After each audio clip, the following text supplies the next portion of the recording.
할렐루야. 하나님의 말씀은 사무엘하 21장 말씀 보도록 하겠습니다. 사무엘하 21장 한 절만 보도록 하겠습니다. 원래는 9절까지 읽어야 되는데요, 1절만 읽고 우리가 본문 나누면서 계속해서 말씀을 보도록 하겠습니다. 사무엘하 21장 1절입니다. 큰 소리를 같이 읽겠습니다. 시작. 다윗의 시대에 해를 거듭하여 3년 기근이 있으므로 다윗이 여호와 앞에 간구하매 여호와께서 이르시되 이는 사울과 피를 흘린 그의 집으로 말미암으니 그가 기브온 사람을 죽였음이니라 하시니라. 아멘. 오늘 말씀을 좀 한번 읽어볼게요. 시작. 우리를 살리는 것은 힘이 아니라 언약입니다. 우리 옆사람과 인사하겠습니다. 귀하십니다. 귀하십니다. 추운 날씨인데도 또 예배당에 나와주신 여러분께 감사의 말씀을 드립니다. 우리가 수요일마다 이제 보고 있는 사무엘서는 이제 사무엘하 24장을 마지막으로 끝이 나게 됩니다. 언제부터 시작했는지 정확히 알지는 못하겠지만 꽤 오랜 시간을 수요일날 사무엘서를 나눈 것 같아요. 그리고 이제 오늘 21장을 나누고 24장을 끝으로 이제 사무엘서를 막을 내리게 됩니다. 그런데 다윗 왕국의 시대에는 사실 지난주 사무엘하 20장으로 마지막을 마치게 되는 거예요.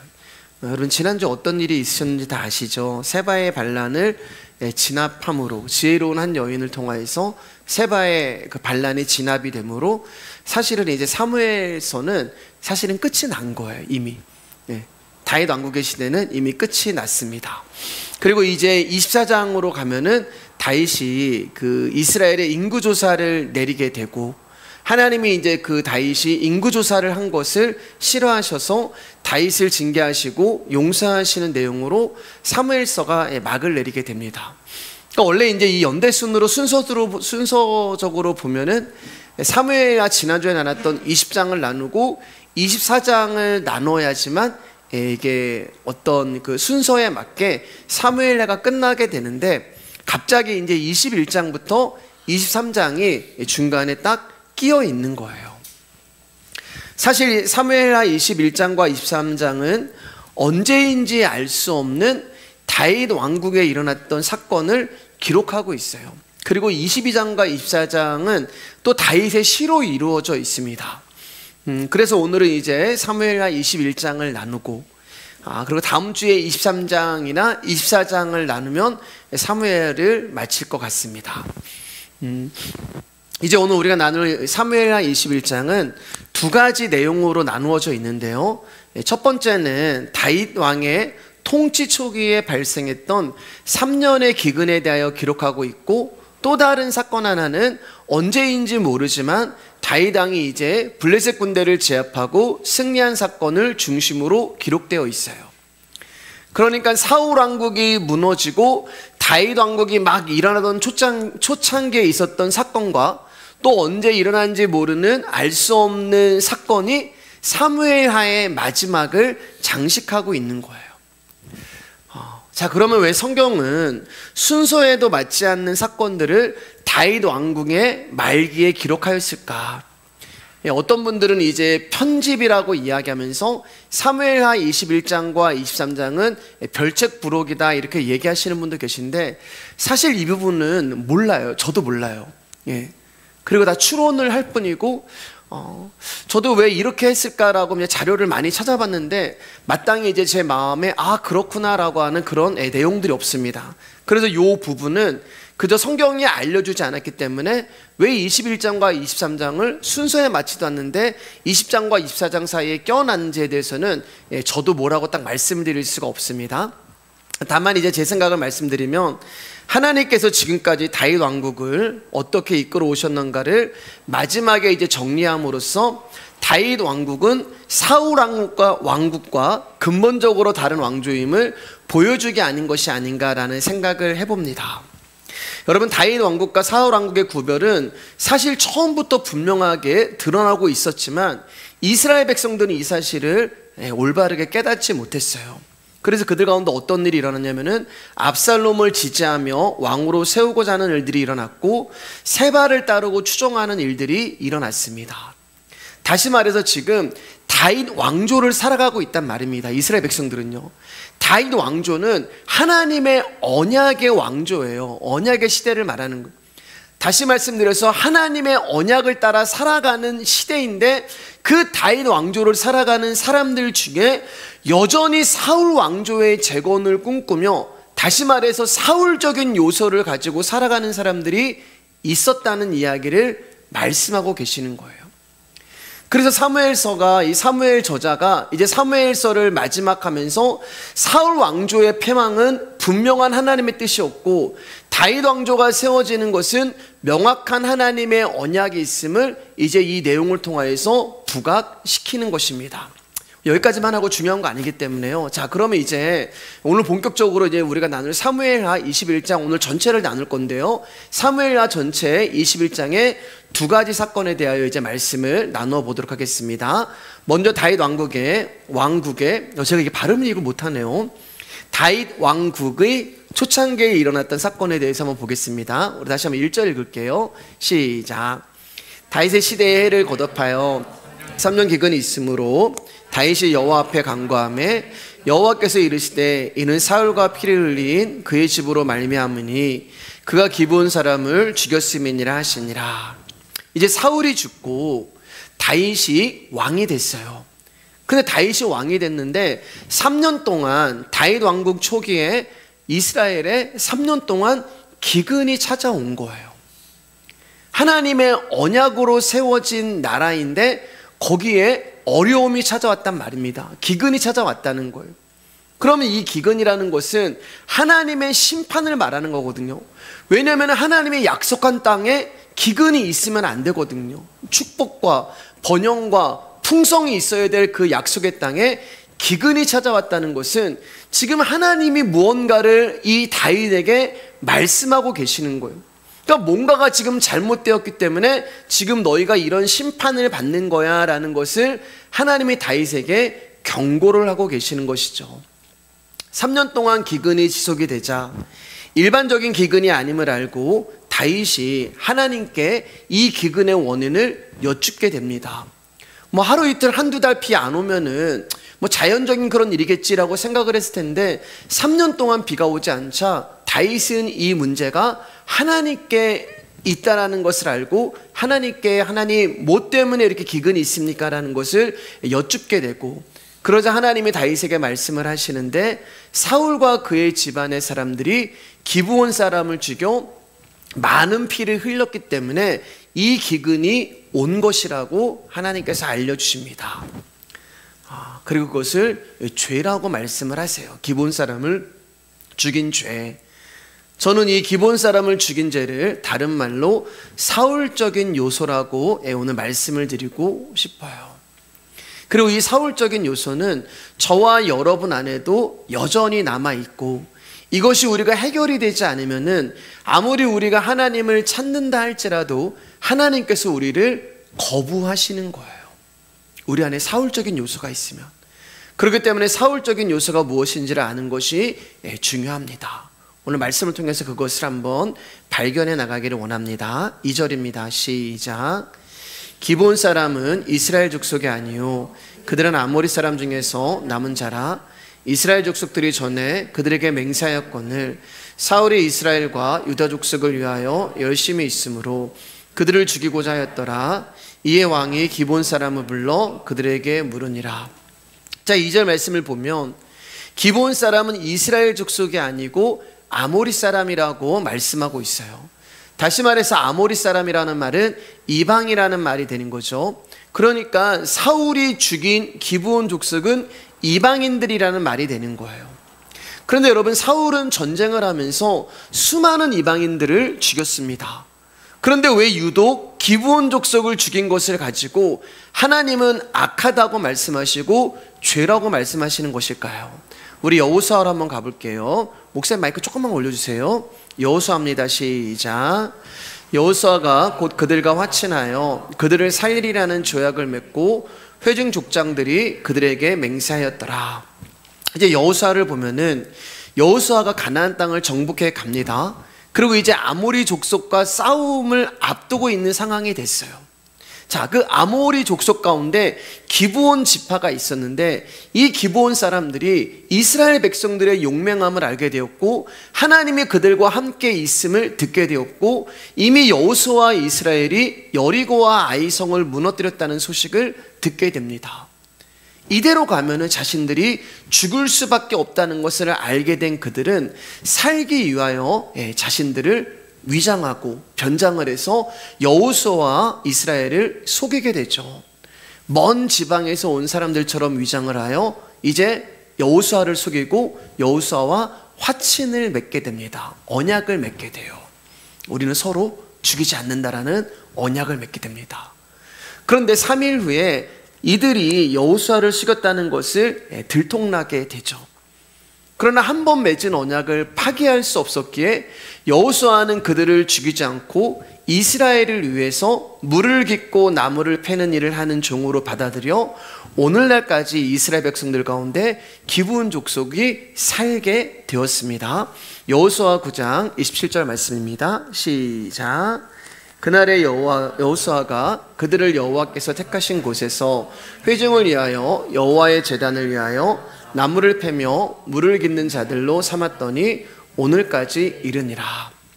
우리가 이 여호수아를 통하여서 한 가지 중요한 사실을 발견할 수 있는데 그것은 하나님이 통치하시는 이스라엘이라고 하는 나라는 핏줄이 아닌 하나님의 언약을 통하여서 이스라엘 백성이 된다는 거예요.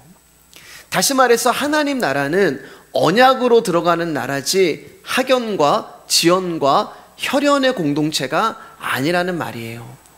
그래서 기브온 족속들이 이방인임에도 불구하고 하나님의 언약을 받았다는 이유로 이스라엘 백성 가운데서 함께 살아갈 수 있었던 것이고, 그리고 오늘날까지 기브온 사람들은 다윗의 용사들 중에도 있었고 바벨론 포로 생활에서 귀환할 때도 함께하였고 예루살렘 성벽 재건에도 참여를 하게 되었던 거예요.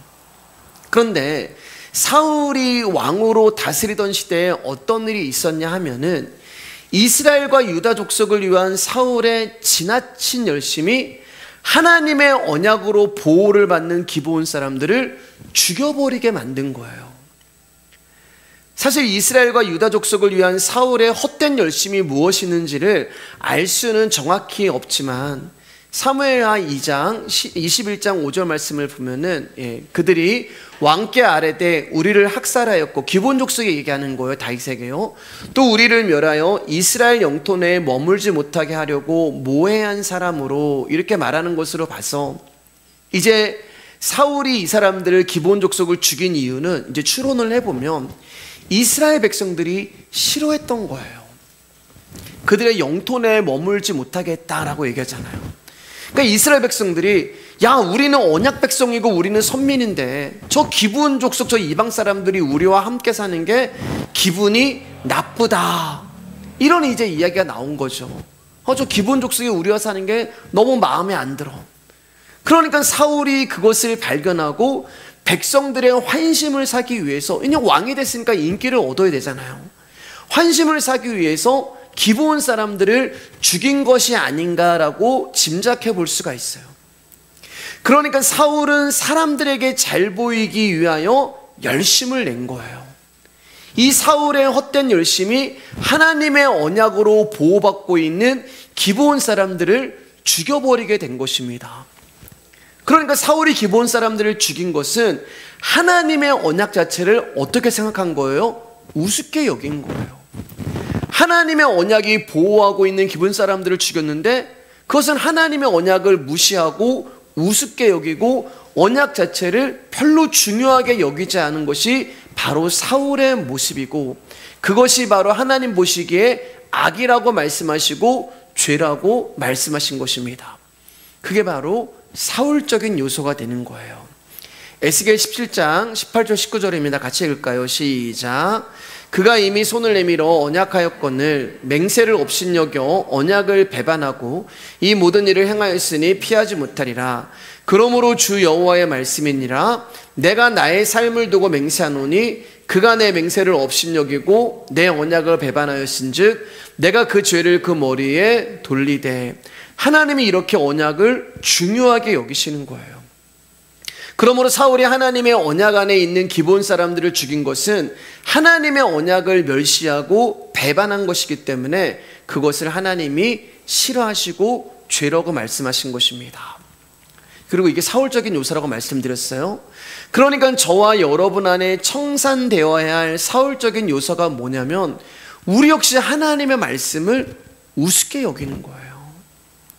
하나님의 말씀을 가볍게 여기는 거예요. 뭐 이거 안 한다고 나한테 뭐가 일어나겠어? 하나님의 말씀에 대해서 별로 대수롭게 생각하지 않는 거예요. 그것을 하나님이 싫어하십니다. 우리가 하나님의 말씀을 귀하게 여기지 않고 우리가 하나님의 말씀을 별로 중요하게 생각하지도 않고 하나님의 말씀을 나보다 우선순위하지 않는 것을 하나님이 싫어하시는 거예요. 그리고 그 결과로 말미암아 언약의 땅에 3년 동안 기근이 나타난 거예요. 여러분 여기서 놓치시면 안 되는 것은 이 언약의 땅에 기근이 일어나는 것은 사울이 언약을 무시했기 때문입니다. 이게 키포인트가 되는 거예요. 이게 중요한 거예요. 여러분 이스라엘이 거하고 있는 가나안 땅은 우리가 잘 아는 대로 약속의 땅이죠. 하나님이 아브라함 시대부터 약속의 땅으로 이 가나안 땅을 이스라엘 백성들 가운데 줬습니다. 그러니까 사람의 공로와 힘으로 이스라엘 백성들이 가나안 땅에 살게 된 것이 아니라 오직 하나님의 언약이 일을 하시고 언약이 성취하시고 언약이 완성을 한 거예요. 따라서 이스라엘이 가나안 땅에서 잊어서는 안 되는 것은 하나님의 언약이 되는 거예요. 그 말씀이 나를 살린다는 것을 이스라엘 백성들이 잊어서는 안 되는 거예요. 그리고 이게 이스라엘 백성들 안에만 있는 것이 아니라 그 언약을 받은 그 약속의 땅도 이 속성을 가지고 있습니다. 그렇기 때문에 가나안 땅이라고 하는 이 약속의 땅, 언약의 땅에서 이 언약에서 어긋난 자를 이 약속의 땅은 토해내게 되어 있어요. 자, 민수기 35장 33절입니다. 크게 시작. 너희는 너희가 거주하는 땅을 더럽히지 말라. 피는 땅을 더럽히나니 피 흘림을 받은 땅은 그 피를 흘리게 한 자의 피가 아니며 속함을 받을 수 없느니라. 하나님의 땅, 이 약속의 땅 가나안 땅은 하나님의 언약으로 보호를 받는 땅이기 때문에 피를 흘리면 안 돼요. 누구든지 이 땅에서 피를 흘리면 안 돼요. 만약에 그 언약의 땅에서 누군가가 피를 흘려서 그 땅을 더럽히게 되면은 어떻게 그것을 속죄할 수 있냐면 그 사람 역시 피를 흘림으로 말미암아 그 땅을 거룩하게 하는 것이 민수기에서 말씀하시는 법칙이 되는 것입니다. 자, 이제 3년의 기근의 원인을 알게 된 다윗이 이 문제를 해결하기 시작합니다. 이제 기브온 사람들을 불러요. 하나님으로부터 이제 들었잖아요. 사울이 기브온 사람들을 죽여서 기근이 온 거야. 이 땅이 더럽혀진 거야. 그러니까 이제 다윗이 기브온 사람을 부르게 됩니다. 우리 3절 4절 한번 읽을까요? 시작. 다윗이 그들에게 묻되 내가 너희를 위하여 어떻게 하랴? 내가 어떻게 속죄하여야 너희가 여호와의 기업을 위하여 복을 빌겠느냐 하니 기브온 사람이 그에게 대답하되 사울과 그의 집과 우리 사이의 문제는 은금에 있지 아니하오며 이스라엘 가운데서 사람을 죽이는 문제도 우리에게 있지 아니하니이다 하니라. 왕이 이르되 너희가 말하는 대로 시행하리라. 자, 그런데 여기서 우리가 한 가지 다윗의 실수를 발견할 수가 있습니다. 그것은 여러분, 하나님 왜 이스라엘 땅 가운데 기근이 왔습니까? 하나님께 물어봤잖아요. 그리고 하나님이 이런 일이 있었기 때문에 기근이 왔어. 그럼 여러분 다윗이 어떻게 해야 됐을까요? 그럼 하나님 어떻게 해야 할까요? 이렇게 물어봤어야 합니다. 그런데 하나님으로부터 원인이 무언가를 들은 다윗은 이 문제의 해결을 사람에게 찾고 있어요. 하나님께 묻지 않고 기브온 족속에게 그 답을 묻고 있는 것입니다. 하나님이 사울을 왕의 자리에서 패하신 것은 사울이 언약을 귀하게 여기지 않았기 때문에 그래요.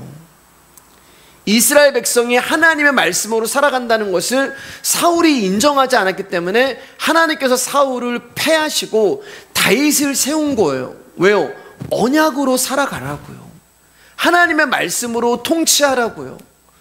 그런데 다윗은 이러한 하나님의 뜻을 다윗 역시 그다지 중요하게 여기지 않고 있는 거예요. 그래서 하나님께서 기근을 내리셨음에도 불구하고 그 기근의 답을 사람에게서 찾고 있는 거예요. 여러분, 이 모습이 바로 우리의 어리석음이 됩니다. 자, 기브온 사람들이 이렇게 대답합니다. 5절 6절입니다. 시작. 그들이 왕께 아뢰되 우리를 학살하였고 또 우리를 멸하여 이스라엘 영토에 머물지 못하게 하려고 모해한 사람의 자손 7사람을 우리에게 내주소서. 여호와께서 택하신 사울의 고을 기브아에서 우리가 그들을 여호와 앞에서 목매어 달겠나이다 하니 왕이 이르되 내가 내주리라 하니라. 우리 민수기 35장 아까 봤잖아요. 그 땅에서 피를 흘리면 어떻게 된다고요? 피로 갚아야 되는 거예요. 자, 그래서 기브온 족속이 이제 다윗에게 이야기를 합니다. 금도 필요 없고 은도 필요 없고 우리는 피의 복수를 원합니다.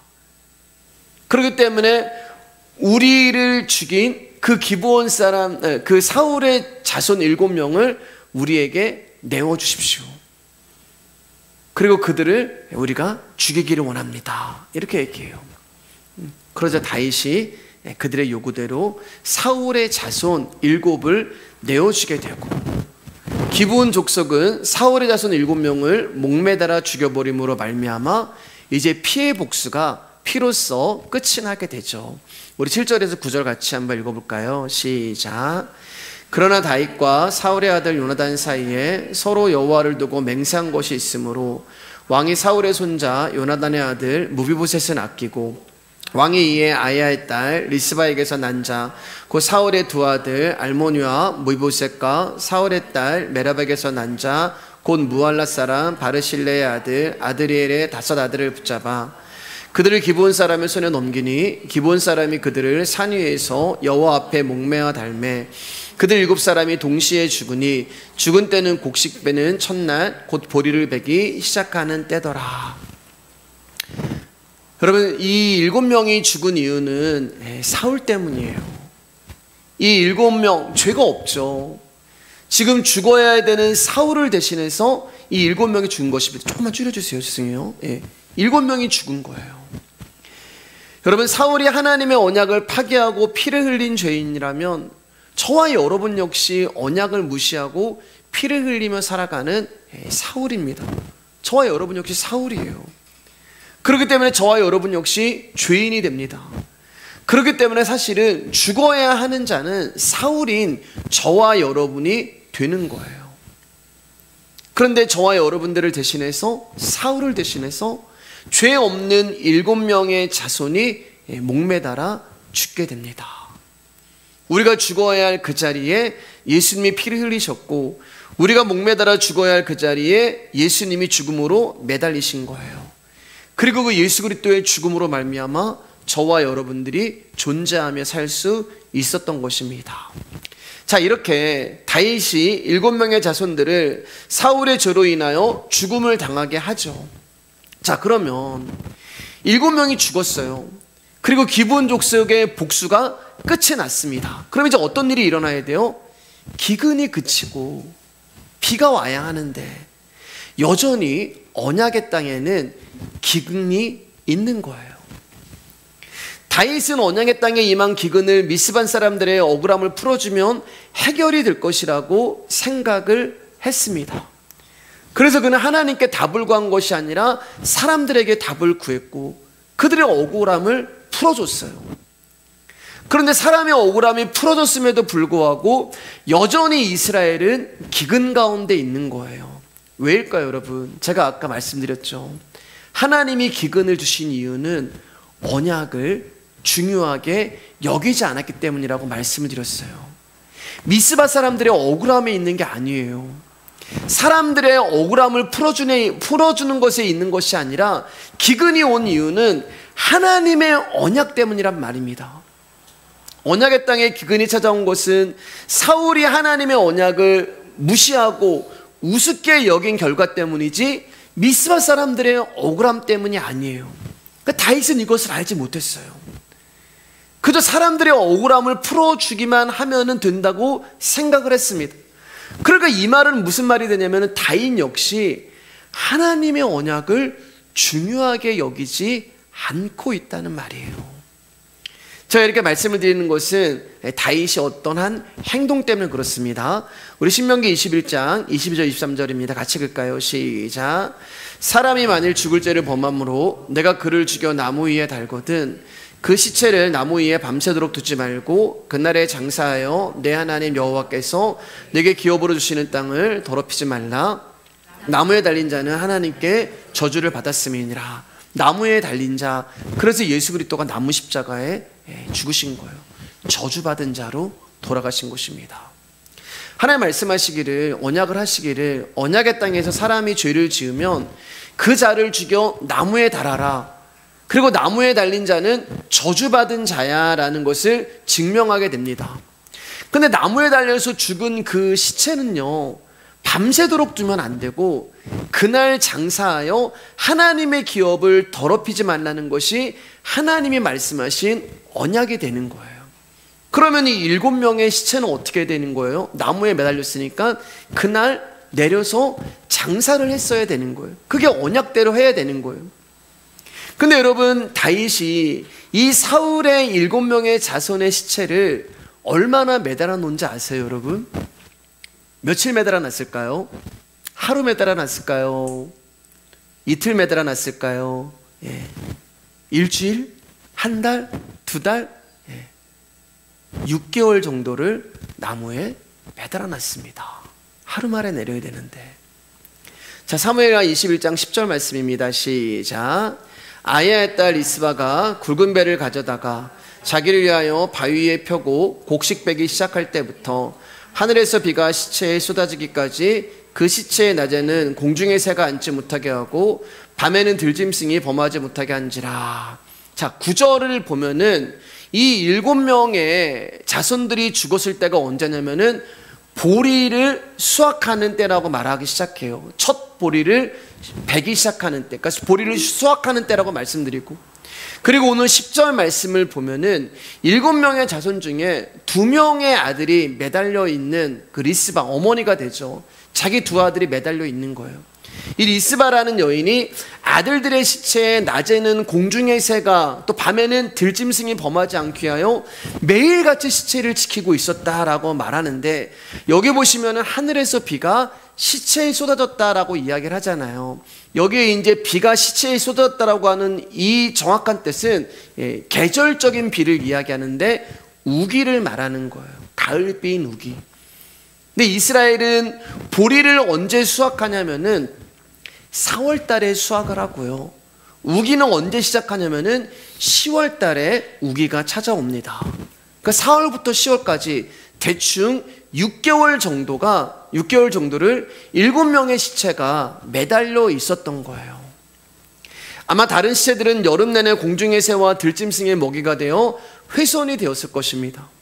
그러나 리스바라는 여인은 두려움을 이기고 6개월 동안의 그 자리에서 아들들의 시체를 지킨 거예요. 자, 11절에서 14절입니다. 시작. 이에 아야의 딸 사울의 첩 리스바가 행한 일이 다윗에게 알려지매 다윗이 가서 사울의 뼈와 그의 아들 요나단의 뼈를 길르앗 야베스 사람에게서 가져가니, 이는 전에 블레셋 사람들이 사울을 길보아에서 죽여 블레셋 사람들의 벳상거리에 매단 것을 그들이 가만히 가져온 것이라. 다윗이 그곳에서 사울의 뼈와 그의 아들 요나단의 뼈를 가지고 올라오매 사람들이 그 달려 죽은 자들의 뼈를 거두어다가 사울과 그의 아들 요나단의 뼈와 함께 베냐민 땅 셀라에서 그의 아버지 기스의 묘에 장사하되 모든 왕의 명령을 따라 행하니라. 그 후에야 하나님이 그 땅을 위한 기도를 들으시느니라. 여러분, 언제 기근이 멈춘 거예요? 그 후에야. 그 후에야 하나님이 그 땅을 위한 기도를 들으시느니라. 리스바가 굵은 배를 바위에 깔고 6개월 동안 아들들의 죽음을 밤낮으로 지켰다는 소식을 다윗이 듣게 되고, 그리고 그때 다윗이 깨닫게 되는 거예요. 그때 다윗이 하나님이 나에게 말씀하시고 이스라엘 땅 가운데 기근을 주신 이유가, 그 진짜 이유가 무엇인지를 다윗이 그제서야 알게 되는 것입니다. 그래서 이 시체들을 사울과 그 요나단의 뼈와 함께 장사를 지내게 되죠.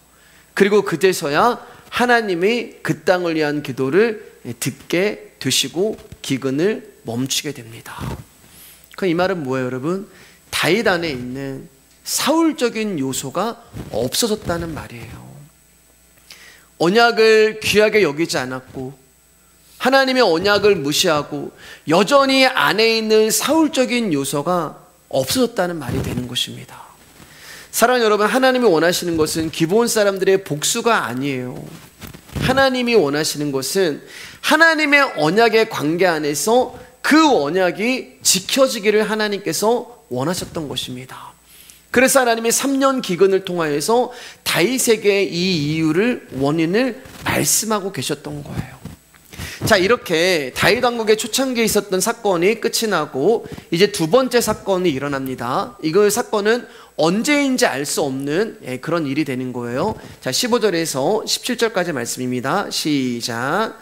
블레셋 사람이 다시 이스라엘을 치거늘 다윗이 그의 부하들과 함께 내려가서 블레셋 사람과 싸우더니 다윗이 피곤하매 거인족의 아들 중에 무게가 300세겔 되는 노창을 들고 색깔을 찬 이습 입은 노베에 다윗을 죽이려 하므로 수레의 아들 아비새가 다윗을 도와 그 블레셋 사람을 쳐 죽이니 그때 다윗의 추종자들이 그에게 맹세하여 이르되 왕은 다시 우리와 함께 전쟁에 나가지 마옵소서, 이스라엘의 등불이 꺼지지 말게 하옵소서 하니라. 자꾸 지직거려 죄송해요, 여러분. 다시 한번 말씀드리지만 21장부터 23장은 순서에 맞게 기록된 게 아니에요. 기록된 게 아니고 순서와 상관없이 21장, 23장에는 어떤 사건들이 기록되어 있는 것입니다. 그래서 이제 다윗의 초창기에 있었던 기근 3년이 기록되어 있고 또 갑자기 이제 다윗이 노새에서 블레셋과 전쟁했던 이야기가 여기에 기록되어 있는 거예요. 자, 블레셋의 공격으로 인해 다윗이 그 신복들과 함께 내려가서 블레셋 사람과 이제 전쟁을 하는데 다윗이 이제 나이가 들었어요. 전반전에는 다윗이 초창기였는데 지금 21장 후반부에는 다윗이 나이가 들어 노쇠한 상태가 됐습니다. 여러분, 나이가 들면 어떤 일이 있어요? 피곤하더라고요. 나이가 들면 금방 지치고 금방 피곤해집니다. 다윗이 이제 노쇠하여 쉽게 피곤한 상태에 빠지게 됩니다. 다윗이 피곤한 것을 본 블레셋 사람이 다윗을 죽이려고 하자 아비새가 블레셋 사람을 죽이고 다윗을 구하죠. 그리고 이 사건이 이제 공론화되기 시작합니다. 다윗이 피곤해한다. 다윗은 이제 늙었다. 다윗이 노쇠해서 다윗이 전에처럼 전쟁을 할 수 있는 힘이 그에게 없다라는 것이 이제 다윗과 그의 신복들 사이에서 이야기가 되는 것입니다. 그리고 다윗을 사랑한 추종자들의 다윗에게 뭐라고 얘기하면은 왕은 다시 우리와 함께 전쟁에 나가지 마십시오. 이스라엘의 등불이, 다윗이라는 얘기예요. 이스라엘 등불이 꺼질까봐 걱정이 됩니다.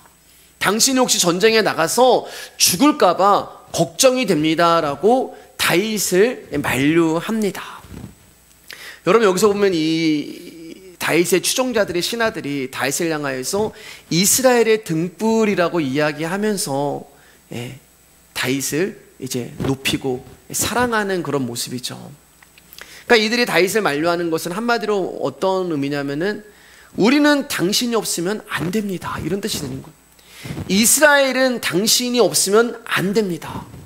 그러니까 당신은 옥체를 보존하셔야 합니다, 이런 내용이 되는 것이고, 그럼 여러분, 이들의 말은 어떤 의미가 되는 거예요? 지금까지 이스라엘이 존속된 이유는 다윗 때문이라는 뜻이 되는 거예요. 다윗 때문에 이스라엘이 이만큼 왔고, 다윗 때문에 이스라엘이 이만큼 힘이 있었고, 다윗 때문에 이스라엘이 이렇게 부강되었다라는 의미를 얘기합니다. 이스라엘의 등불이요, 이렇게 얘기하잖아요.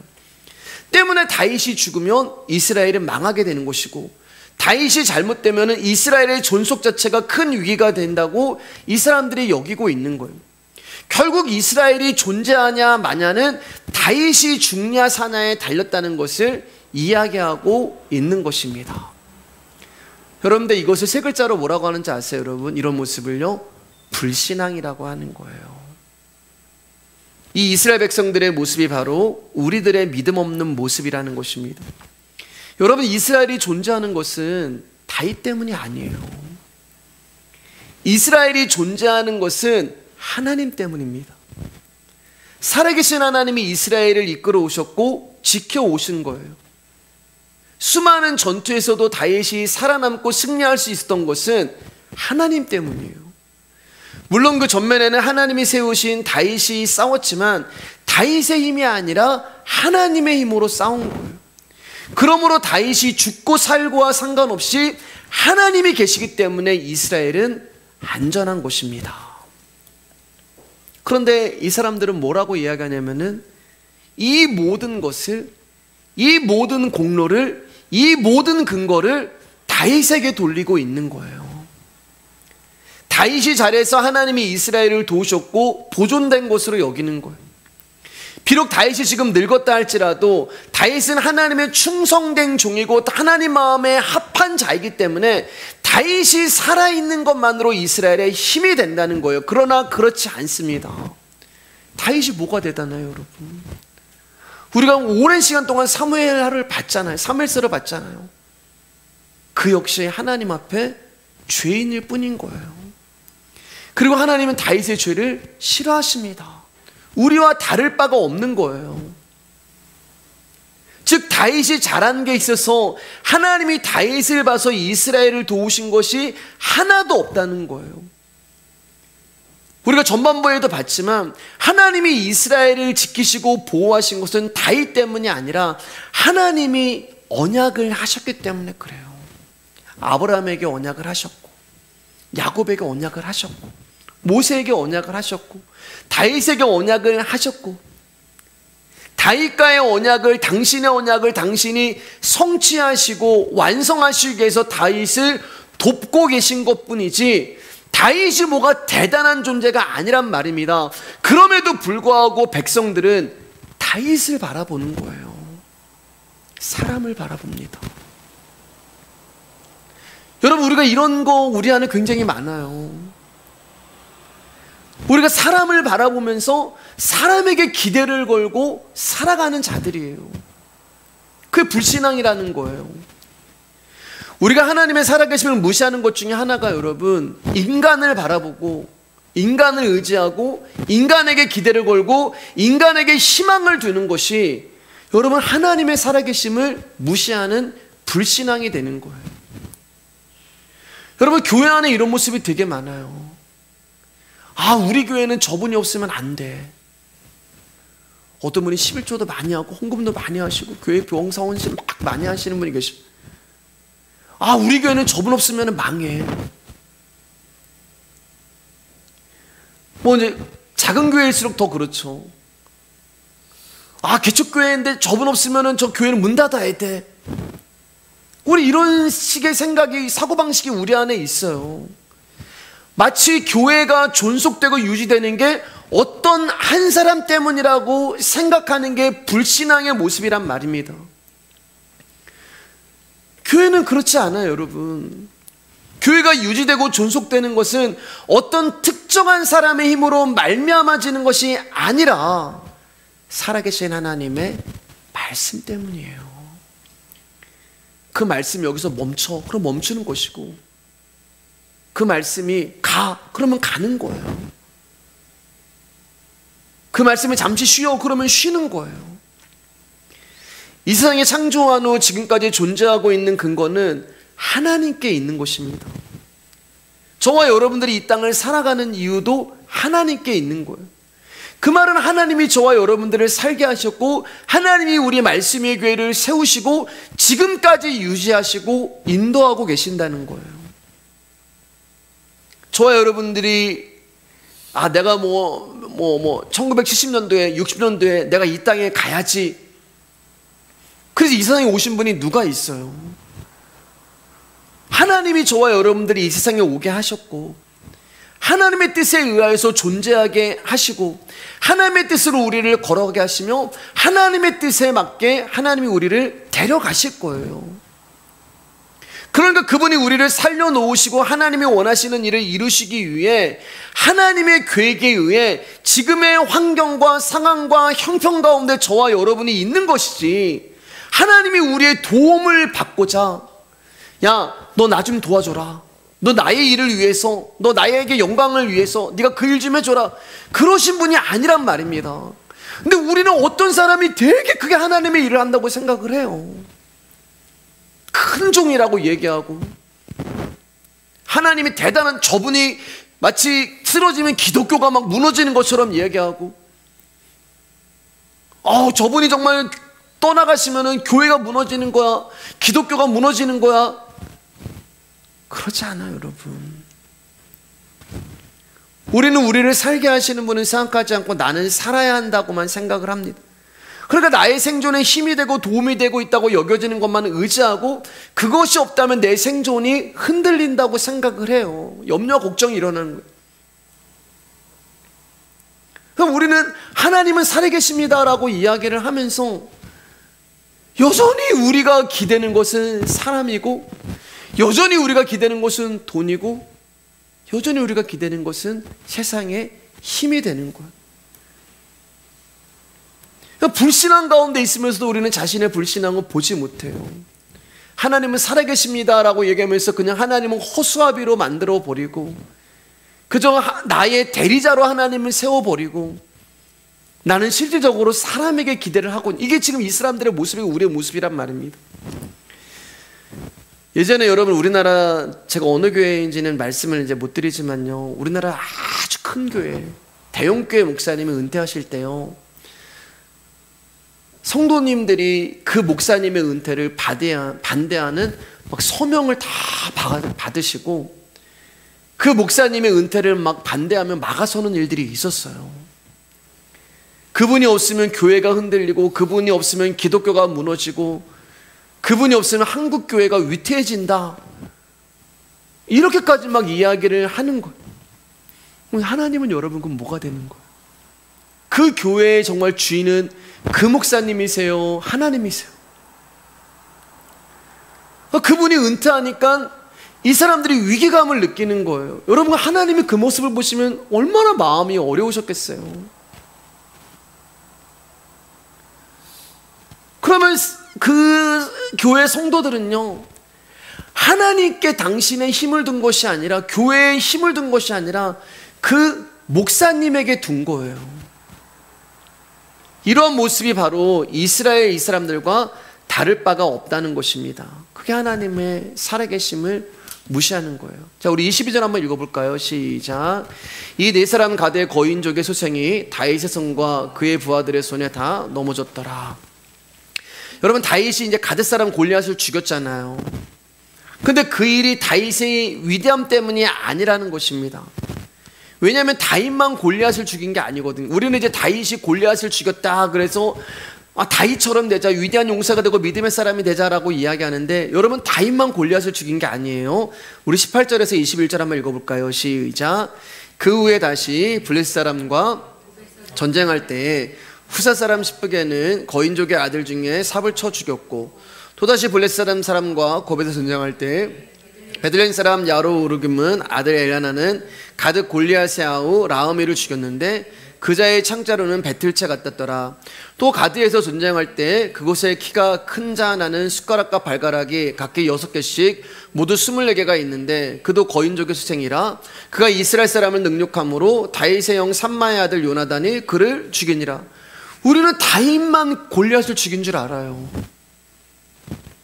그래서 다윗을 대단한 믿음의 사람, 대단한 용기 있는 용사로 이야기를 합니다. 그리고 다윗처럼 돼야 된다, 믿음의 사람이 돼야 된다, 큰 용사가 돼야 된다고 이야기를 해요. 그러나 여러분, 다윗만 골리앗을 죽인 게 아니란 말입니다. 여기 보시면 골리앗과 같은 거대한 거인족의 장대한 자들을 죽인 사람들의 이름이 쭉 나와요. 근데 여러분, 성경이 그들의 믿음에 대해서 다른 표현이 없어요. 그 죽였더라. 유명하지도 않은 사람들이었고요. 이 사람들은요, 장대한 자들을 상대할 만한 용사라고 언급하지도 않습니다. 왜 그럴까요, 여러분? 왜 여기도 골리앗보다 더 큰 사람들을 죽였음에도 불구하고 왜 이 사건은 묻힌 것일까요? 다윗도 마찬가지고 이 사람들도 마찬가지예요. 왜냐하면은 이 사람들이 싸운 게 아니기 때문에 그렇습니다. 여러분, 다윗이 골리앗을 죽인 게 아니잖아요. 이 사람들이 이런 거인족을 죽인 게 아니란 말입니다. 하나님이 죽이셨고 하나님이 승리하셨고, 그렇기 때문에 이스라엘은 지금까지 하나님의 승리로 인해서 존재한 것이지 다윗이나 어떤 특정한 인간 덕분이 아니라는 거예요. 사랑하는 여러분, 하나님이 살아계심을 믿으신다면 지금 그리고 여러분이 존재하는 것도 하나님의 은혜라는 것을 여러분들이 잊으시면 안 돼요. 돈이 우리를 살게 하는 것이 아닙니다. 그래, 내 주변에 있는 어떤 사람 때문에 내가 도움을 받는 것도 아니에요. 물론 생존에 필요한 것은 돈이 있어야 구입할 수 있고, 또 사람이 살아오면서 타인의 도움을 받는 일이 있을 수 있죠. 그러나 중요한 것은 그 돈이 내 수중에 있게 하신 분이 하나님이시고, 나를 도와주는 그 사람을 보내주신 분이 하나님이라는 것을 우리가 잊지 말라는 거예요.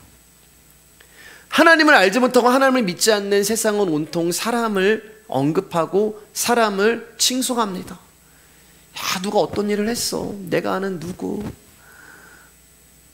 내가 아는 그 사람? 그 사람을 세워서 세상을 다스리고 도우시는 하나님을 보지 못하는 거예요. 그러나 저와 여러분들은 성도잖아요. 성도는 여러분, 하나님을 보지 않는 자들과는 다른 삶을 살아가야 되는 자들이 성도가 되는 것입니다.